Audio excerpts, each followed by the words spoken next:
যাবলৈ না আজি ৩-৪ দিন হ'লে স্কুললৈ যাবলৈ পৰা নাই বৰষুণৰ কাৰণে বোকাৰ কাৰণে ল'ৰা ছোৱালী গ'লে পৰি হৈ আহে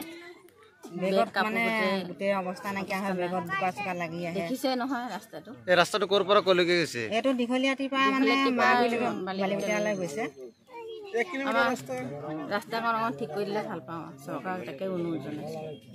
বহুত অনুৰোধ জনালোঁ মানে আজিলৈকে তেওঁলোকে কোনো প্ৰতিবাদ সাব্যস্ত কৰিছোঁ ৰাস্তাৰ কণ্ডিশ্যনৰ ওপৰত ভিত্তি কৰি এইটো আমাৰ ৰূপেহাট সমষ্টিৰ অন্তৰ্গত মাগুৰি জিপি এই জনজাতি গাঁওখন স্বাধীনতা আগৰ গাঁও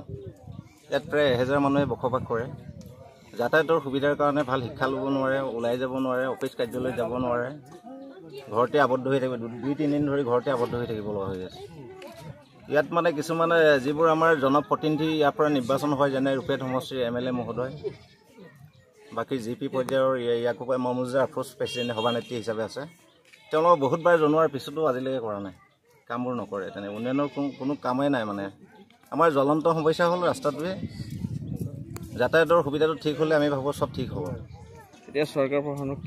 চৰকাৰ প্ৰশাসনক অনুৰোধ জনাইছোঁ যাতে আমাৰ এই